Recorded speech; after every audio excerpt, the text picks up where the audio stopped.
Hey, what's up, Colliders? Welcome back to the Collision Live. Daniel here, joined at the desk, as always, by the Logan Paul to my Floyd Mayweather Jr., Mr. Sam Camp. What's up? Oh yeah, not too much. Excited to see the big fight. Oh, yeah, that's, don't take offense that I placed you as Logan Paul and not Floyd Yeah, Mayweather. I'm not sure how I feel about that. The future of this very live stream is in jeopardy now. Maybe we'll duke it out in the ring. You ready to collide? I am. Do some colliding. Hope you guys are ready Head too. on. Again, if you guys haven't joined us before, we just look at culture, pop culture, things going on, and kind of approach it as Christians. And what does it mean? What can we learn from it? How can we engage? How can we contribute to it? And just kind of have a conversation. Don't always have all the answers, but just sort of digging into these questions and trying to, see what does the Bible inform us? How can we do this? So we have a couple things to talk about today that kind of maybe more general things, not any kind of newsy controversies or anything crazy like that. But first, let's talk about how do we watch movies? Do we watch movies differently because we're Christians? Should we? If we should, then how should we do that? So again, we encourage you guys to contribute to that conversation. Then also, I think NFTs are dumb, but a lot of people don't. But they're everywhere. But they're everywhere. So we're going to kind of talk. Is there anything to that as Christians? Is kind of digital art? So again, if you're some rich NFT collector, we encourage you to chime in with your thoughts. But let's just jump right into it. As far as the movies, again, that's part of what the whole premise of the Collision, the live stream, and all the stuff that we do here at the Collision. Sort of how do we engage with culture? Kind of looking at movies, looking at music, and kind of dissecting them and analyzing them and learning from them. It's kind of one of the basic foundations behind that is sort of not just sometimes we focus a lot on like the content is all about. If we think about movies, we just think about, is it like anti-Christian? Is it, what kind of worldview? What's the rating? Yeah, what's the rating? Is it rated R? Is there swearing in it? But we don't always necessarily take time to think, like, how do we actually just approach these things? Before we even get into some of the content stuff, do we read books different? Do we watch movies different? So Sam's here with the answers. So why don't I toss it over to you? Luckily, and let's hash this out a bit. Well, the way that I like to watch movies is I begin visually. So I use my eyes, and then hopefully there's sound, and in which case I use my ears. And so I employ both eyes and ears so two senses, and then I go from there. No, but I think it's interesting that we're quick to just sort of dismiss a lot of things, but then what Christians do consume, it seems to be very unthoughtfully consumed. And so I think, and we've talked about this at length before, in how we approach movies. It's like, well, if the Christian studio place put it out, well, then let's go watch it. And we've been somewhat critical of those. But I think in general, I think one, just do some basic homework. Like, is it a movie that, first of all, is it interesting to you? I think would be like the very baseline of, should you watch this movie? So, well, do you want to?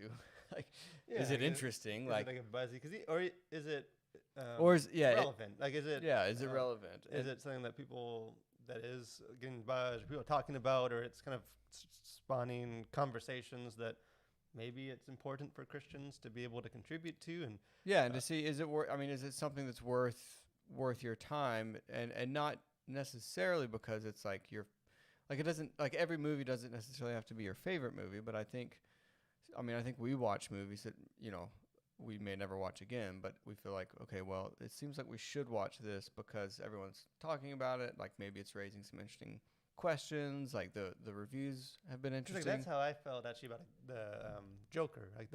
Whenever that came out a year and a half ago, Joaquin Phoenix. It wasn't a movie that intrigued me, but it was just such a buzzy movie. And again, our review for it on YouTube from the Collision is one of the most watched videos we've done, and most comments. It was definitely a cultural conversation. It's a movie I don't intend to watch again. I didn't necessarily enjoy it, but I engaged with it because I think it was important, some of the conversations. And again, I think maybe even maybe beyond some of that, I think one of the things that because I think you're right. Sometimes we Christians we talk a lot about how influential and powerful films and media is, and we kind of decry that.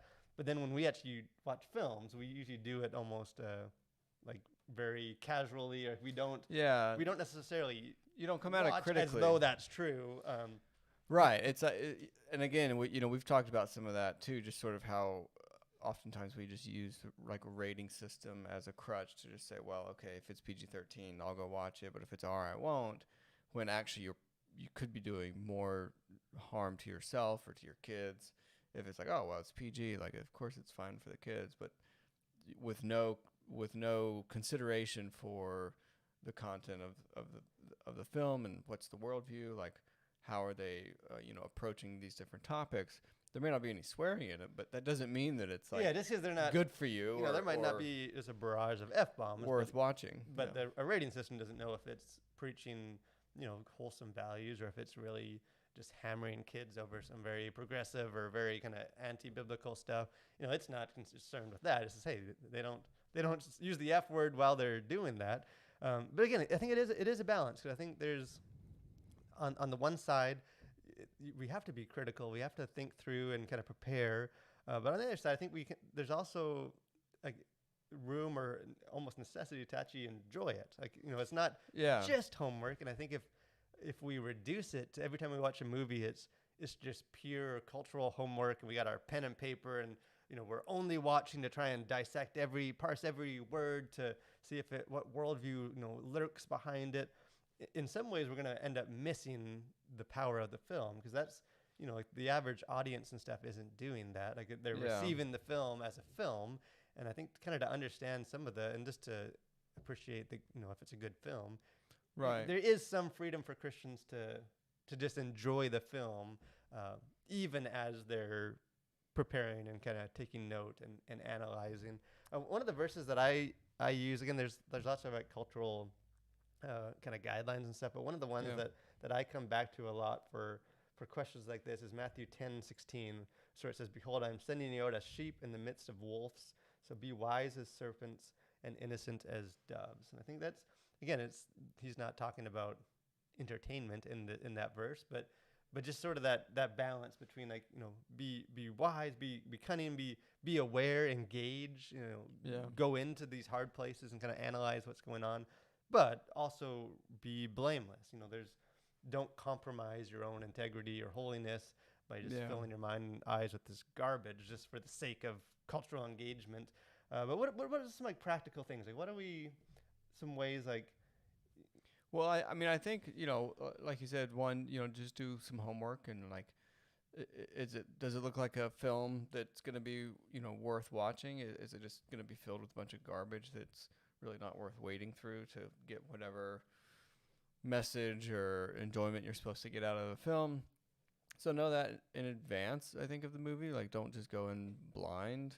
And I would say too, a resource that I have used for years, it's sort of misleading the name, but Kids in Mind. If you just Google that, it's sort of, I think it's relevant for adults, not just kids, but they don't always have it like right away when the movie, if we were planning to see a movie opening night, but it will break down, what's the profanity, what's all the content stuff.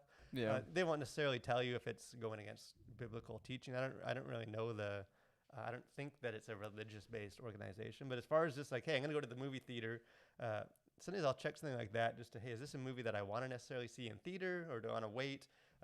Is there just going to be tons of sexual content that I'm trapped in a theater and can't, I can look away, but you just don't want to be in that situation. So that's some of that kind of, it's not going to spoil the movie, but some of that research before you go in, like, kind of be aware, so it's not just completely, at the whims of whatever happens to show up. Yeah, and so I think also just the mindset going into, like, just be, I mean, I think you kind of have to have this balance of, like, one, try and, like, take it in for what it is trying to be. And so I always try and say, not just try and overanalyze, like, scene by scene, and just be trying to, like, oh, well, that was dumb, like, why did they do that? Or, like, being too nitpicky about a movie, but just try and say, okay, so what is it trying to tell me? Like, what's it presenting? How's it doing it? And truly try and enjoy the film, but also just be critical in knowing what it is that it is trying to say throughout, so that you can sort of process it afterwards. And so I think, like, don't just totally turn your brain off. Try and enjoy it, but also just be aware of what it is trying to say. What is the message of this film? Like, what is it trying to portray? Not only in words. I think a lot of times we just like, what are the words? Like, what's the dialogue?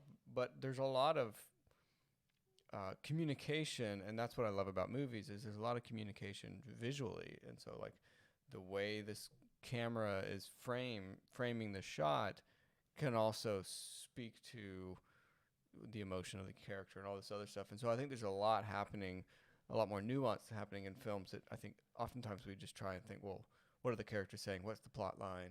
Yeah, and we tend to miss like, oh, this is a really interesting way that they framed this dialogue, showing you, X, Y, and Z, whatever. And just, I think just the power of it. I was talking with we had someone commenting on our Ray on the Last Dragon review just about some of the visual, that they found it powerful. Sort of this, and related to kind of the gospel in some ways, reflecting some of that. And again, that wasn't in dialogue; it was just kind of powerful.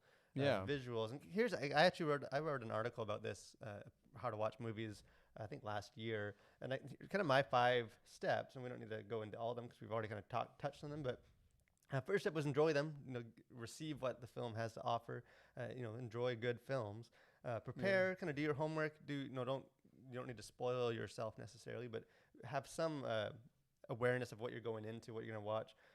Second one, watch and engage. And kind of like Sam was saying, it doesn't necessarily mean that you're processing everything while you watch. But, like when I do reviews, I try and just keep a mental tally note of like, hey, this phrase or this moment, like there's something there. Like it kind of struck me weird. Like, kind of make note of that. And then, I think probably the most important part for a Christian in watching a film is what happens after the film. We tend in our culture we watch, then we just move right on to the next thing. Don't think about it again. But process it once you're done. Kind of go back to those mental notes and be like, hey, what was actually going on? What was that actually representing? What sort of some of the themes coming through this phrase or this interaction or this moment? Yeah. Process. Then my last step was just talk about it to other people. That's why we love doing like collision stuff. Sort of, get other perspectives, whether that's, maybe you don't have people that are watching the movie, then go read some reviews, just see what other people are saying about it to help kind of process some of that.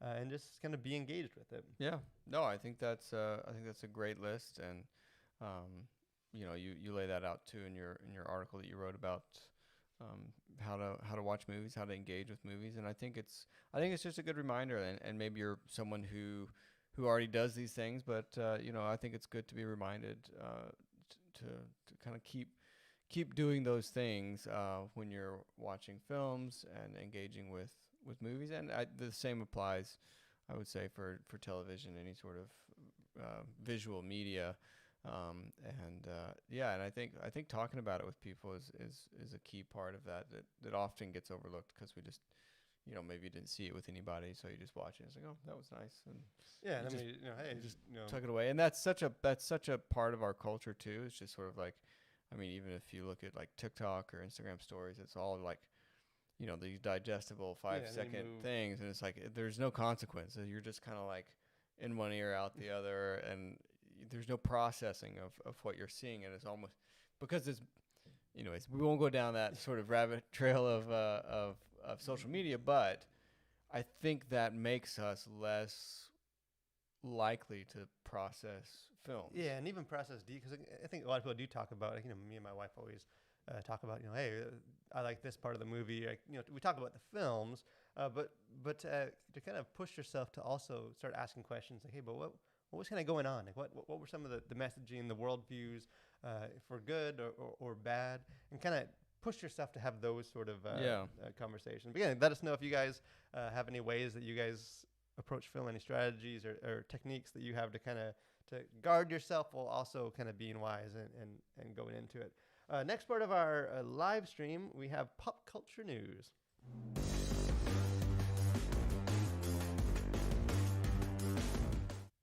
So not a ton. Again, if there was a lot of news, and we would have talked about it probably in the main topics. But a couple things that I saw going on. There's a new Teenage Mutant Ninja Turtle movies was announced, made by Seth Rogen. I'm excited about the first part of that. Not sure about the second part of that. But hey, we need more turtles in this world. The Loki show started. I think the first episode's out. Again, Oh. I never did finish WandaVision. I thought it was fine what I watched. Never saw the Winter Soldier. I'm not the target audience for some of that, but I've seen some people excited about this Loki show. So curious to hear, if people are enjoying that. Yeah. I did see, again, this is Pride Month, so there's a bunch of topics from there, and all that's influenced all media. I saw Blue's Clues, the Blue Dog had a Pride song that they were singing. Again, it's just another example of some of this ideologies and stuff is not just out there; it's very much being pushed on a very hammer you over the head way, even through children's. To very young audience. To very young audiences. So this actually might lead into our next topic, but an Italian artist auctioned off for $18,000, $300 his new sculpture, which existed only in his head. Yeah. He didn't make the sculpture, but he sold it. It was fully formed in his head. He's not gonna make it, which just makes me think that I missed my calling as a sculptor.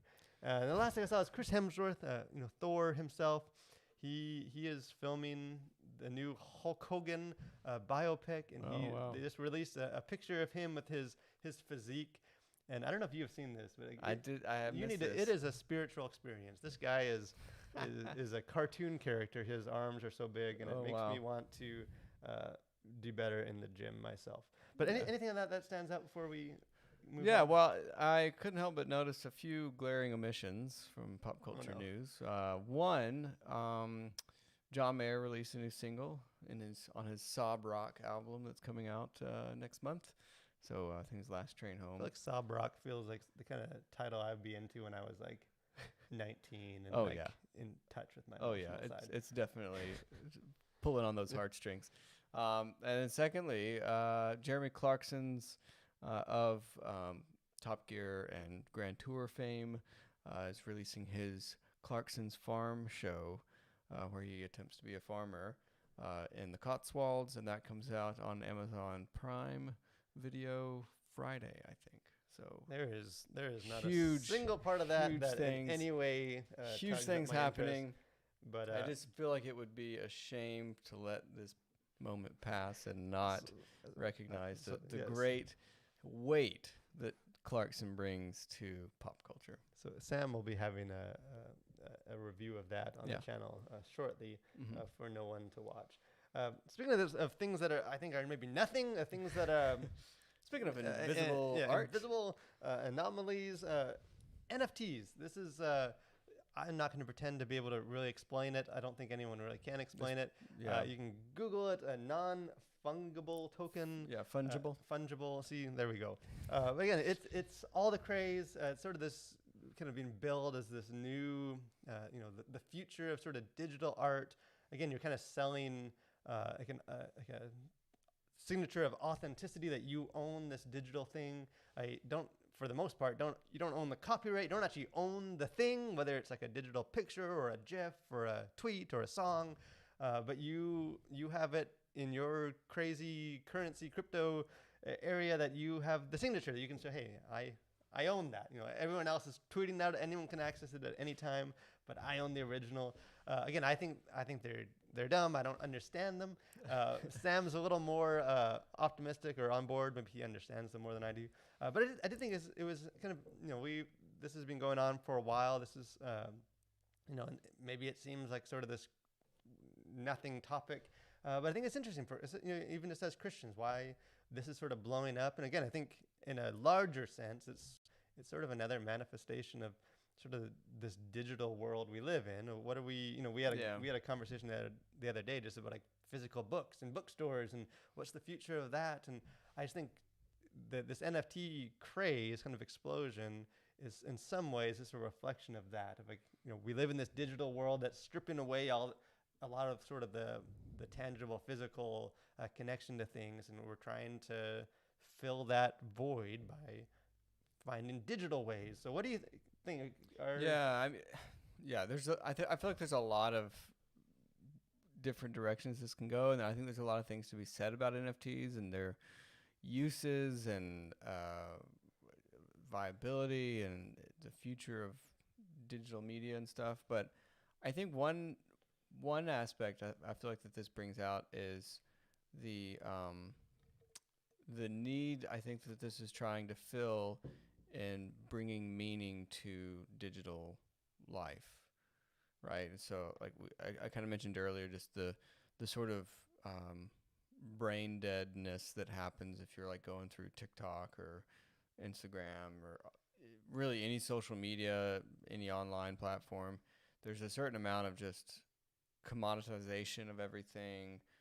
There's really not a whole lot of meaning to a lot of this stuff, I feel like, and the faster pace of everything, especially like these short little videos that people are putting out. It's like, oh, it's just you're just trying to get eyeballs. Like, there's not a whole lot of meaning in those things, and so I wonder if this is sort of a manifestation of trying to infuse what we do online with meaning.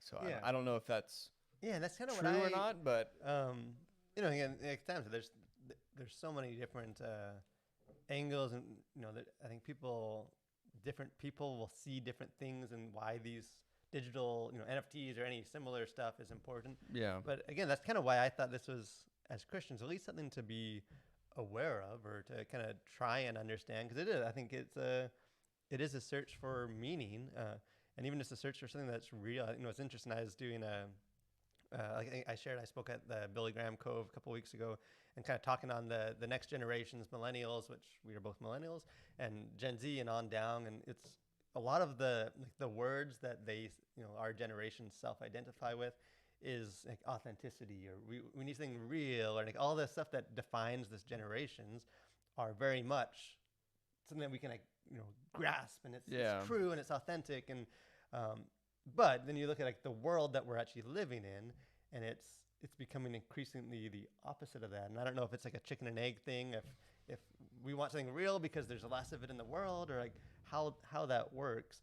But I do think it's interesting that as digital things have kind of stripped away, sort of ownership, even just like music. Like, in some ways, it's the same. Like, I'm all about digital music because, I have thousands of songs on my phone rather than carrying a big briefcase of all my CDs or whatever. But there is something lost between like having something, that connection to like music, where it's all just sort of out there and digital and you can't touch it. And well, I think even more so the difference between like MP3s and like streaming music too. I think because I feel like at least with MP3s, like you have your library available and accessible, whereas if you're just relying on streaming music, it's like, well, if you don't have cell service, like you can't listen to your music, and so there's this. Even there's like an even greater loss of sort of ownership, or like this is my music, or this is my library or catalog or art gallery or whatever. I think as more and more stuff just is in the cloud and stored online, there's even less of that sense of ownership or sense of meaning to whatever's out there.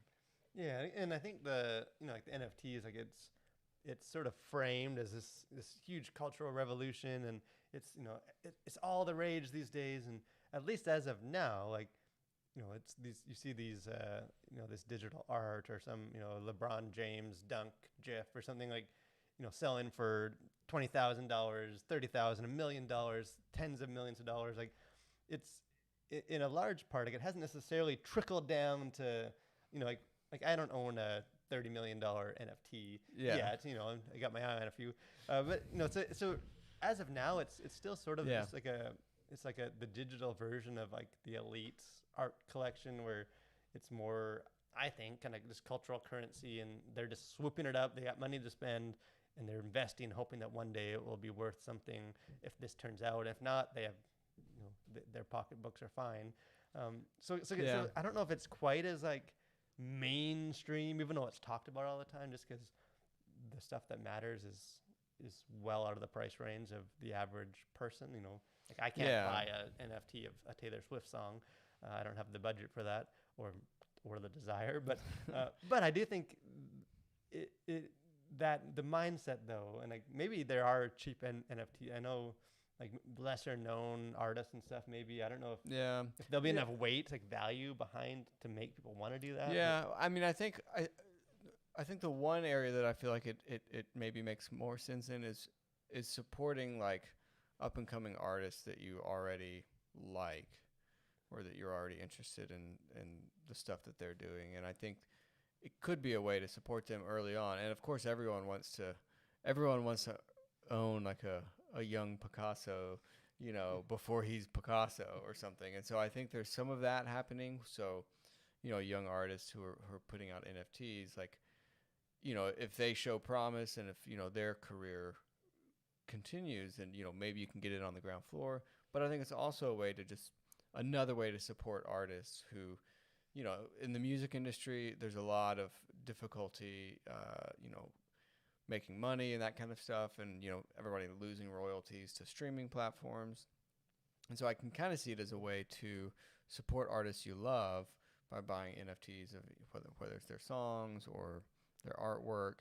And so really it's just to show appreciation for that individual or that group more so than the NFT itself. And so it's like, I mean, it's a cool technology and you have the NFT, but it's sort of another way to have a Patreon almost. Yeah, if that makes sense. Like you get, which is our way of announcing it. We'll be releasing our Collision Live episodes as NFTs. Yeah. So we will not be. But Andrea actually on Facebook says technology has progressed so quickly over these past years too.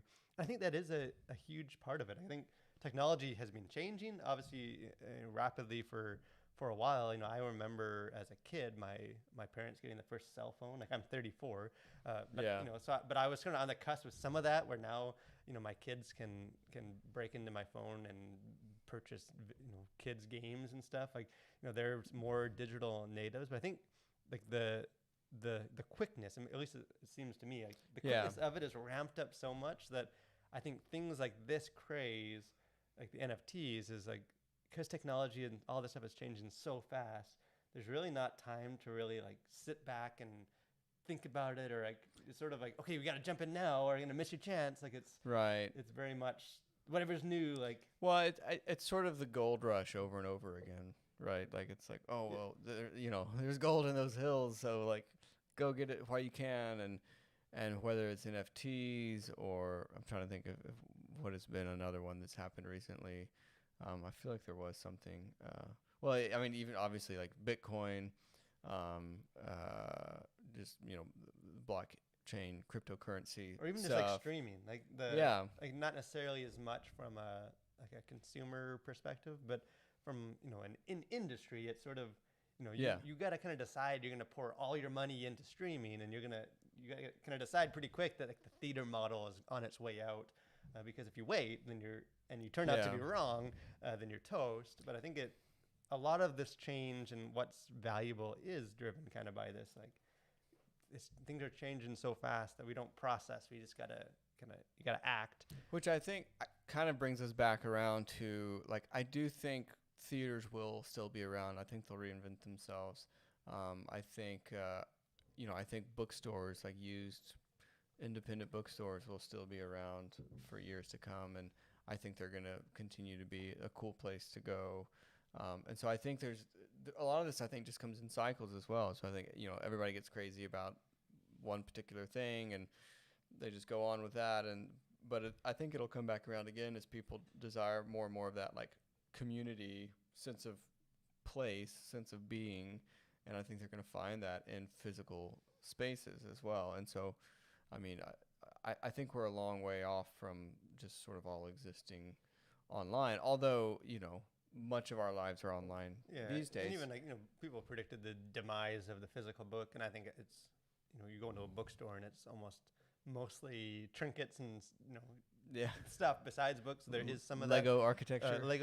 But I think some of, sort of I guess my main takeaway from this whole thing is that there is like a human desire to connect something that's real. And I think that's, you connect it all the way back to just, it's a very Christian thing.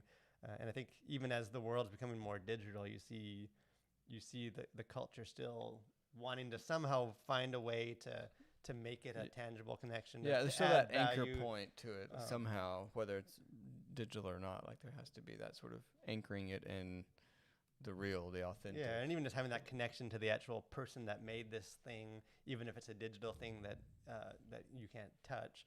I think again, as Christians, that's an important thing for us to, as we just are in the world and reaching people and sharing the gospel, that people do have that desire for meaning and stuff, even in this digital world where a lot of that is being stripped away. But again, let us know. Appreciate Andrew. I appreciate your comment. Let us know if you guys want me watching this video later. What do you guys think about some of this? Are you on board with the NFT things? Am I going to regret it years down the road? Should we have already made this an NFT? Yeah, have we missed our chance to miss the boat for all that? But this week at the Collision, a couple things kind of going on, a couple articles. Encourage you guys. I know these are streaming video shows, but if you guys haven't checked out our website, thecollision.org, we still do writing. We do physical writing, words on screen. I got a couple articles. Again, I wrote an article on why culture matters for Christians. That came out last week, just kind of based on what we talked about on here and last episode, sort of why it matters that we are aware of culture and how it's influencing people. I got a new article that just got released yesterday, just about a Christian approach to anti-heroes. Again, based on another topic we talked about here, but just as so much of these movies and shows are just kind of going away from the idealistic Superman kind of characters and towards more of the like Cruella and Deadpool and these kind of anti-heroes that they're good, but they're not really good. What does that mean for Christians and sort of the biblical, morality and, good versus evil and all that? So I encourage you guys, if you haven't checked out the website, check it out, see some of the articles we have there and movie reviews and all that. But any final things for us No, I don't think so. Yeah, well, if you have topics that you want us to cover or things you want us to talk about or articles you want Daniel to write something wise and discerning about, then let us know. In seriousness, if there is like a question about culture, something that happened, and you're like, hey, I don't know how to, as a Christian, I don't really know what to do with this or how to do that, let us know. We'd love to use that as a topic and just sort of dialogue, do some research into that. Heads up, I forgot to mention that next week's episode is in the air, or Sam's out of town. I'm just getting back in town next Monday. So we're still in. We may or may not be here. We may or may on not Tuesday. be. I definitely won't be here. Sam won't be here. Maybe we'll do a pre-recorded thing. Maybe we'll just miss a week and come back stronger and better than ever. So definitely stay tuned for that. We'll announce that next week. But thanks guys for joining us. Hope you guys have a great week and continue to collide with your world for Christ.